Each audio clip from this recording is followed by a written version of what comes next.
And from there, I just literally, I started pounding the pavement and just looking for classes online, and I took a couple classes, and arguably, I don't know many people who start just in animation. It's usually that you wind up doing a lot of commercial stuff and kind of learning what it's like to be in the studio, and then from there you just start meeting people and learning names, and you get better at your job, and eventually you get better opportunities. So absolutely, I sort of like fell into it because I sucked at stand-up.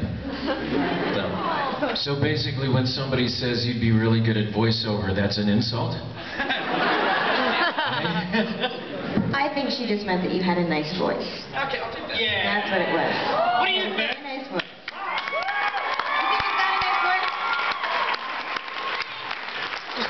I've told Roger this. I think Roger sounds like America. Like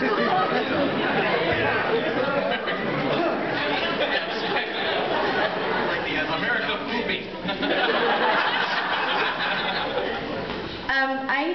I guess I started acting when I was 10. And the first cartoon I ever did, I was 11, and it was called Ewoks.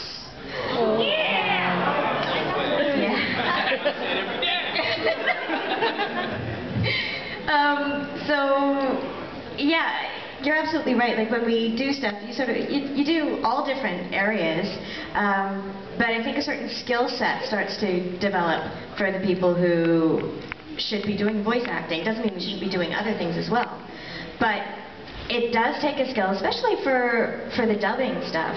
It's actually harder than original performances, and yet we get paid, I don't know about down here, but we get paid way less in Canada for dubbing.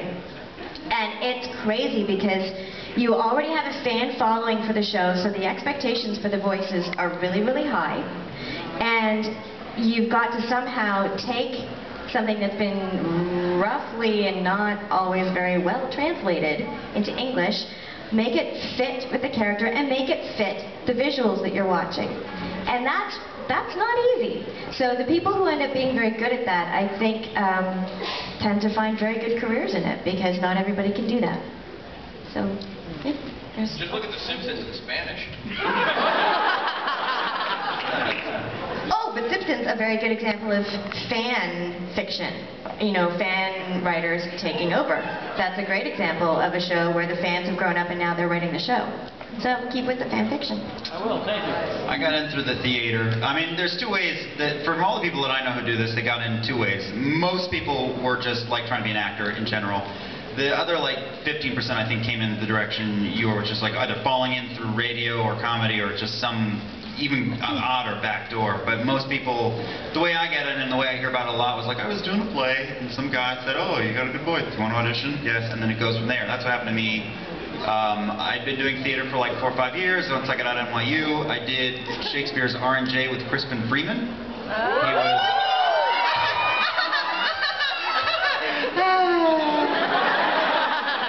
and he was the nurse to My Juliet, and yeah, one of my favorite roles ever. And he's got a really cool vibe about it now, and he's a sort of like cool techno whiz kid.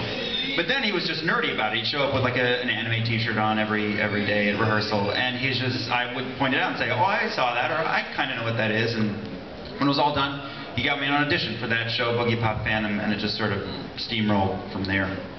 If you want to do what we're doing, try to be actors. I mean, I know there are other ways to get into it, but everyone up here can act. And then once you can act, then try to work on the technical skills of doing acting with voiceover.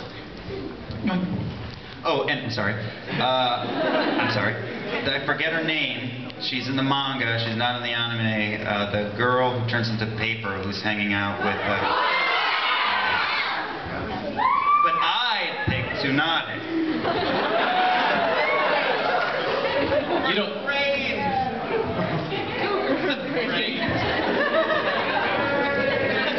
You know, Liam actually speaks some Japanese. Say something. Mae no kachan de beso. It means your mama's got an Audi. And not the German Audi A5, right? Truly, I came up through the theater as well, and it's a great place to start. One of the things that I started doing before anime and video games was ADR and group stuff in feature films, and I was on Beverly Hills 90210 and Melrose Place for 8 years. And it was, it's a pretty intense experience, because when you get used to, that's how you learn the two-pop. And what Liam is saying is absolutely true, that it becomes more of a skill. The acting, I mean, we live in a town where, you know, just about 30 million people can do the work, but can you step up to the plate and accomplish this skill? So it's really a fine line. So practice, practice, practice. In the purple there with the blue hair.